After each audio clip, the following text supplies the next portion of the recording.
kabajamtoota jaallatamtootaa fi dhaloota saba bal'aa dhiigaa fi lafee Oromummaa fi idda dhiigaa keessaa kan of keessaa qabdan hundumaaf nagaan koo fi nagaan sabummaa fi obbolummaa inni lixaa fi bahaa kaabaa fi kibbaa walitti nu hidhu isin bira haa gahu. Har'a sagaleen kun sagalee miidiyaa irratti dubbatamu qofa miti. Sagaleen kun iyya onnee irraa maddeedha. Boo'icha haqa sabaati. Addunyaa kanarratti seera uumamaa keessaa inni guddaan gaarummaadhaan deebisuudha. Namummaan kan inni ittiin beekamuuf sanyiin kan inni ittiin leellifamu waan gaarii walii gochuu qofaani. Garuu safuu fi sanyii yeroo ammaa kanatti wanti nuti gadi fageenyaan keessatti argamnu dambiin nuti dachee kanarratti agarsiisaa jirru seenaa safeeffannaa aadaa fi dhugaa oromummaa keenya duratti raajii nama qaanfachiisuudha. Jechi koo inni guddaan inni onnee koo dhiigsaa jiru tokkoo fi tokko qofaadha. Adaraa dhiisaa yaa Oromoo, wal cabsinee of cabsuun bu'aa nuuf hin qabu. Kabajaa fi ulfina walii eeguun yoo ta'e malee wal xiqqeessuu fi wal faallessuun gara kufaatii sanyiitti malee gara bilisummaa fi guddinaatti nu geessu. Seenaa dhiyoo hunda keenya dhiiga gaddaa nu naqee lafee keenya bishaan godhee tokko irra deebi'een isiniif dubbadha.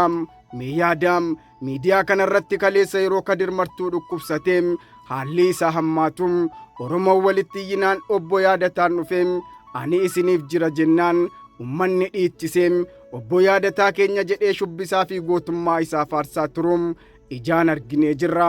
Yaadataa yeroo sana qabeenya isaa ilaalee duubatti hin deebine. Qabeenyi koo Oromoodhaaf bu'aa yoo hin buufne homaa hana hin fayyadu. Du'a ilma sabaa ilaalaa ani badhaadhina dhuunfaa hin fedhu jechuun maallaqa miliyoonaan lakkaa'amu dhangalaasee lubbuu Kadir oolchee. Garuu ho'a seenaa fi dinqii gaddisiisaa subii fi lafa dukkanaarraa keessatti argamnu dhagaha. Har'a yeroo Kadir Martuu sababa dhibee isaatiin namoota arrabsuun dogoggorri guddaan seenaan hin dhiifne raawwatamaa jira. Har'as yeroo inni balleessuun dantaa siyaasaaf jedhame balleessaan kan Yaadataati jedhame arraffamu ijaan argaa jirra. Arjummaan kaleessa har'a cubbuudhaan yeroo deebifamu ijaan argaa. Gurraan dhagaa yoon darbeem dhibee kana callisee yoon ilaaleem rabbiin itti nagaafatam seenaanis itti nagaafatam. Yaada kana sirriitti naaf dhaggeeffadhaam. Yaa warra arraba keessan furaa turtaniim Kadir dhukkubsataadhaam homaa hin balleessineem. Kan balleesse kan abaaramuu fi kan dhiifama argachuu hin qabneem nama dhibee isaa hubatee maallaqa kennee fi yaalchiseedha jedhaniim dubbachuun kun cubbuu dacheen baachuu hin dandeenyedha. Waa'ee Kadir irratti Kadir kun beekumsa waa balleessu jira. Wallaalaa miti isin fuutanii nama qabsaawaa gootanii ol fuutanii Joharitti dhiyeessu jechuun balaa biraati. Yaadataa Junayd Kadir eega gaafa ati ilkee itti dhaabde Johar irra bahee Arsii irra bahee takka irraa hin buune bilisa.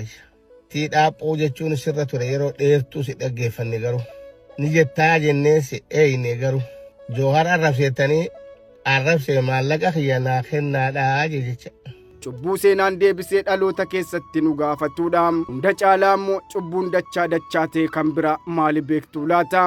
Isin osoo dhugaa argitanuu fi beektanuu dhugaa qulqulluu dukkanatti gurgurtanii ummanni guutuun Kadir Martuu dhibee sammuu jabaa akka qabu osoo arguu isin sababa jaalala nam tokkootiif jecha jal'isuuf jajjabeessitanii Kadir dhukkubsataa miti inni fayyaa qabaa beekaa dubbata jettanii sobuun keessan cubbuu caaluudha. Dhugaa akka aduu gubdee mul'attu dhoqqeedhaan dhiibuuf yaaluun sammuu duudaa fi dhamaa qabaachuu keessan ragaa baha.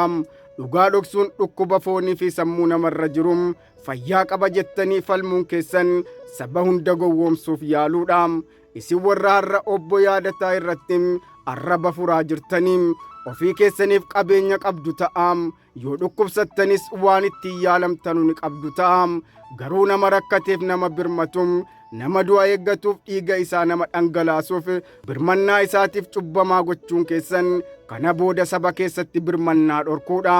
Rakkataan akka du'uum dhukkubsataan akka dhukkubaan dhumu godhaa jirtu. Gara laafummaa saba keessaa ajjeesaa jirtu.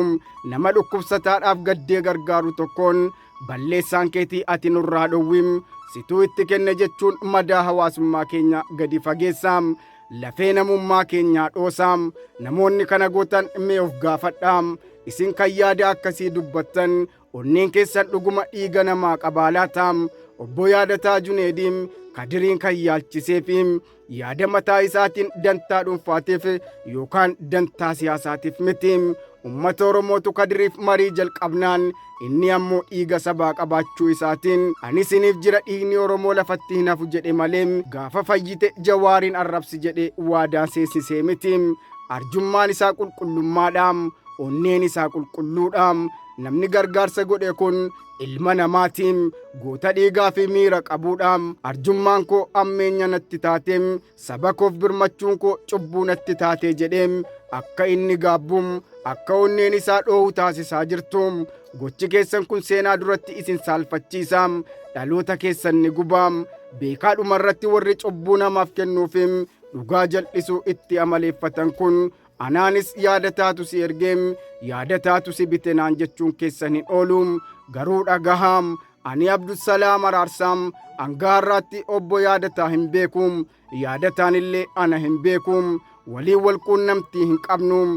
Abdusalaam kan inni har'a dubbataa jiruuf dhugaa lafa jiru hawwaaluu waan hin feeneefim, dhugaa dabuu ijaan argaa yoon dhiiseem seenaa waan na gaafatuuf maleem yaada xiqqoo akka warra cubbamaa nama godhuu sanaa qabaadhee mitiim. Dubbachuun koo dirqama namummaa fi dhugaa saba kootiitiim. Haa ta'u malee dhugaan dachee keessa lixus dhoqqee fi dhiifamaan haguugamee uffatamus hin dhokatuum. Eenyullee kana ni hubataam.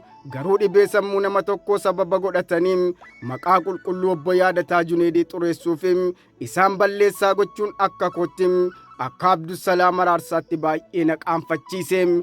Onnee koos madeesseeraam.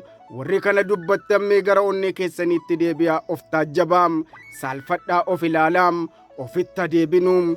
Saba keenya haa ijaarru malee adaraa hin diignu. Dhugaan ni mo'ataam. An Abdusalaam Araarsaan tureem. Nagaan haftaam.